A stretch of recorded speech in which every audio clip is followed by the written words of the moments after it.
ಅಮೃತಜ್ಞಾನ ವಾಹಿನಿಗೆ ಸ್ವಾಗತ. ಗುರುಗಳು ಜ್ಞಾನ ವ್ಯಾಪ್ತಿ ಮತ್ತು ಆಧ್ಯಾತ್ಮಿಕ ಅಭಿವೃದ್ಧಿಗೆ ಸೂಚಕ ಮತ್ತು ಬದಲಾವಣೆಯ ಕಾರಕ. ಈ ಗುರು ಮೇ 14, 2025 ಮಿಥುನ ರಾಶಿಗೆ ಪ್ರವೇಶಿಸಿ ಮುಂದಿನ ವರ್ಷ ಜೂನ್ 2, 2025 ಇಲ್ಲಿಯೇ ಇರುತ್ತಾರೆ. ಗುರುಗಳ ಪ್ರವೇಶ ಮೇಷರಾಶಿ ಮೇಷಲಗ್ನದವರೆಗೆ 3ನೆಯ ಮನೆಯಲ್ಲಿ ಅಷ್ಟು ಉತ್ತಮವೇನಿಲ್ಲ. ಆದರೂ ಗುರುಗಳು ದೃಷ್ಟಿಸುವ ಮನೆಗಳಿಂದಾಗಿ ಹಣದ ಸಂಚಯನವಾಗುವುದು, ದೂರ ಮತ್ತು ಸಣ್ಣ ಪ್ರಯಾಣ ಇರುವುದು, ಅದರಲ್ಲೂ ಧಾರ್ಮಿಕ ಪ್ರಯಾಣಗಳನ್ನು ಹೆಚ್ಚಾಗಿ ಮಾಡುವಿರಿ. ವಿದ್ಯಾರ್ಥಿಗಳು ಸಂಶೋಧನಾ ಅಥವಾ ಉನ್ನತ ವಿದ್ಯಾಭ್ಯಾಸಕ್ಕಾಗಿ ವಿದೇಶ ತೆರಳಲು ಪ್ರಯತ್ನಿಸುತ್ತಿದ್ದರೆ ಒಳ್ಳೆಯ ಫಲಿತ ಸಿಗುವುದು. ವೃತ್ತಿಯಲ್ಲಿರುವವರಿಗೆ ಹೆಚ್ಚಿನ ಓಡಾಟ, ಆತಂಕ, ಸಾಕಷ್ಟು ಸಾಹಸದಿಂದ ಮುಂದುವರಿಯುವಿರಿ. ಖಂಡಿತ ಶ್ರಮಕ್ಕೆ ತಕ್ಕ ಫಲ ದೊರೆಯುವುದು. ನಿಮ್ಮ ಆರೋಗ್ಯದಲ್ಲಿ ಸಣ್ಣ ಪುಟ್ಟ ಸಮಸ್ಯೆಗಳಿರುವುದು. ಯಾರಿಗಾದರೂ ಸಾಲ ನೀಡಿದ್ದರೆ ಅದು ವಾಪಸ್ ನಿಮ್ಮ ಕೈ ಸೇರುವುದು ಸ್ವಲ್ಪ ಕಷ್ಟವಾಗುವುದು. ನೀವೇ ಸಾಲ ಪಡೆದುಕೊಂಡಿದ್ದರೆ ತೀರಿಸುವ ಅವಕಾಶಗಳು ಒದಗಿ ಬರುವುದು. ವಿದೇಶ ಯಾತ್ರೆ ಮಾಡುವಿರಿ. ಖರ್ಚುಗಳು ಹೆಚ್ಚಾಗುವವು.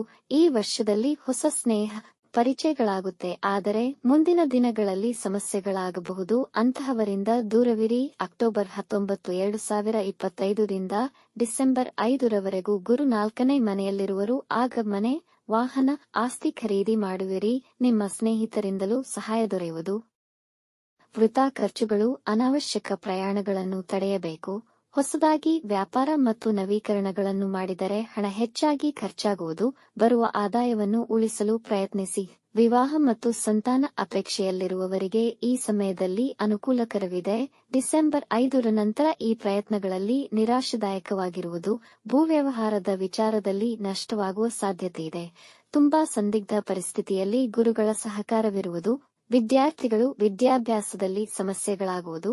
ಆದರೆ ಟೆಕ್ನಾಲಜಿಗೆ ಸಂಬಂಧಿಸಿದ ವಿದ್ಯಾರ್ಥಿಗಳಿಗೆ ಸ್ಟಾರ್ಟ್ ಅಪ್ಸ್, ಸಾಮಾಜಿಕ ಜಾಲತಾಣದ YouTube, online coaching, journalist, public speakers ಯಶಸ್ಸು ಸಾಧಿಸುವರು. ಆದರೆ ನಿಮ್ಮ ಅತಿಯಾದ ಆತ್ಮವಿಶ್ವಾಸದಿಂದ ಓದುವುದರ ಮೇಲೆ ಗಮನವಿರುವುದಿಲ್ಲ. ಹಾಗಾಗಿ ವಿದ್ಯಾರ್ಥಿಗಳು ಹೆಚ್ಚಿನ ಶ್ರಮ ವಹಿಸಬೇಕು. ಸೋಂಬೇರಿತನ ಹೆಚ್ಚಾಗುವುದು. ಇದರಿಂದ ನಿಮ್ಮ ಆರೋಗ್ಯ, ಪ್ರೀತಿ ಮತ್ತು ಕೆಲಸದಲ್ಲಿ ಹಿಂದುಳಿಯುವಿರಿ. ನಿಮ್ಮ ನಿದ್ರೆ, ಈಟಿಂಗ್ ಹ್ಯಾಬಿಟ್ಸ್ ಬದಲಾವಣೆ ಮಾಡಿಕೊಳ್ಳಿ. ಮನೆಯಲ್ಲಿ ಶುಭ ಕಾರ್ಯಕ್ಕೆ ಜೂನ್ 2026 ಕಾಯಬೇಕಾಗುವುದು. ಯಾರಿಗಾದರೂ ಹಣ ನೀಡಿದರೆ ಅದು ವಾಪಸ್ ಆಗುವುದು ಕಷ್ಟವಾಗಬಹುದು. ಶನಿಯ ದೃಷ್ಟಿ ಹಾಗೂ ಗುರುಗಳ ಅನುಗ್ರಹವಿಲ್ಲದ ಕಾರಣ ನೀವು ಆಡುವ ಮಾತು, ನಡೆ ಮತ್ತು ದುಡುಕು ನಿರ್ಧಾರಗಳ ಮೇಲೆ ಗಮನವಿರಲಿ. ಯಾಕೆಂದರೆ ಎಷ್ಟೇ ಅರಿತವರಾದರೂ ಸಮಯ ಕೆಟ್ಟಾಗ ನಮ್ಮ ವರ್ತನೆ, ಮಾತು ತೀರಾ ಅಸಹಜ ಅತಿರೇಕವೆನಿಸಬಹುದು. ಇದರಿಂದ ಜನ ನಿಮ್ಮನ್ನು ನೋಡುವ ರೀತಿ ಬದಲಾಗುವ ಸಂಭವವಿದೆ. ಮೌನ ಹೆಚ್ಚು ಸೂಕ್ತ.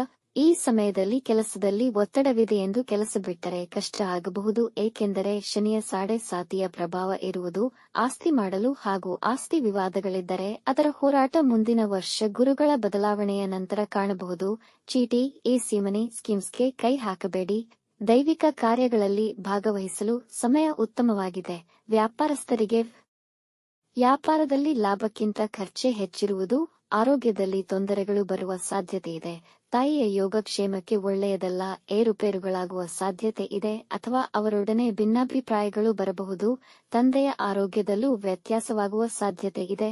ವೈವಾಹಿಕ ಜೀವನದಲ್ಲಿ ಜಗಳಗಳಾಗಬಹುದು. ಈ ಸಮಯದಲ್ಲಿ ಮಕ್ಕಳು ನಿಮ್ಮ ಮಾತು ಕೇಳುತ್ತಿಲ್ಲವೆನಿಸಬಹುದು. ಚಿಕ್ಕ ಮಕ್ಕಳಲ್ಲಿ ಆರೋಗ್ಯ ಸಮಸ್ಯೆಗಳನ್ನು ಕಾಣುವಿರಿ. ಪರಿಹಾರ: ಗುರು ಮಂತ್ರವನ್ನು ನಿತ್ಯ ಪಠಿಸಿ. ಓಂ ಗ್ರಾಂ ಗ್ರೀಂ ಗ್ರೌಂ ಸಹ ಗುರುವೇ ನಮಃ 28 ಬಾರಿ ಹೇಳಿಕೊಳ್ಳಿ. ಕಡಲೆಕಾಳನ್ನು ದೇವಾಲಯಕ್ಕೆ ದಾನ ನೀಡಿ. ಒಡಹುಟ್ಟಿದವರೊಡನೆ ಒಳ್ಳೆಯ ಬಾಂಧವ್ಯವಿಟ್ಟುಕೊಳ್ಳಿ. ಗುರುಗಳ ಈ ಸಂಚಾರದಲ್ಲಿ ಈ ಘಟನೆಗಳು ನಡೆಯುತ್ತವೆ. ಆಧ್ಯಾತ್ಮದಲ್ಲಿ ಹೆಚ್ಚಿನ ಶ್ರದ್ಧೆ ಬರುವುದು. ಮಂತ್ರಸಿದ್ಧಿ, ಜ್ಯೋತಿಷ್ಯ ಮುಂತಾದ ಗುಪ್ತ ವಿದ್ಯೆಗಳಲ್ಲಿ ಆಸಕ್ತಿ ಬೆಳೆಯುವುದು. ಸಾಮಾಜಿಕ ಜಾಲತಾಣದ YouTube, online coaching, journalist, public speakers ಯಶಸ್ಸು ಸಾಧಿಸುವರು. ಒಡಹುಟ್ಟಿದವರೊಡನೆ ನಿಮ್ಮ ಬಾಂಧವ್ಯ ಉತ್ತಮವಾಗುವುದು ಹಾಗೂ ನಿಮ್ಮ ಒಡಹುಟ್ಟಿದವರು ಉನ್ನತಿ ಕಾಣುವರು. ಮುಂದಿನ ವರ್ಷ ಜನವರಿಯಲ್ಲಿ ಸ್ವಲ್ಪ ಸಂಬಂಧಗಳಲ್ಲಿ ಸಮಸ್ಯೆ ಬರುವ ಸಾಧ್ಯತೆಯಿದೆ. ಆಗಸ್ಟ್ ನಂತರದಲ್ಲಿ ಉತ್ತಮ ಹಣಸಂಚಯನವಾಗುವುದು. ವಿದೇಶ ಯಾತ್ರೆ ಮಾಡುವಿರಿ. ಹಣ ಖರ್ಚಾಗುವ ಸಾಧ್ಯತೆ ಇರುವುದರಿಂದ ಅದನ್ನು ಸರಿಯಾಗಿ ಆಲೋಚಿಸಿ ಹೂಡಿಕೆ ಮಾಡಿ. ಮನೆಯ ಅಥವಾ ಕೆಲಸ ಬದಲಾವಣೆ ಮಾಡುವಿರಿ. ವೀಕ್ಷಿಸಿದ ತಮಗೆ ಧನ್ಯವಾದಗಳು. ನಿಮ್ಮ ಅಭಿಪ್ರಾಯ ಮತ್ತು ಅನಿಸಿಕೆಗಳನ್ನು ಕಮೆಂಟ್ ಮೂಲಕ ತಿಳಿಸಿ. ಮಾಹಿತಿ ಇಷ್ಟವಾಗಿದ್ದಲ್ಲಿ ಚಾನೆಲ್ಗೆ ಸಬ್ಸ್ಕ್ರೈಬ್ ಮಾಡಿ, ಶೇರ್ ಮಾಡಿ. ತಪ್ಪದೆ ಬೆಲ್ ಐಕಾನ್ ಪ್ರೆಸ್ ಮಾಡಿ.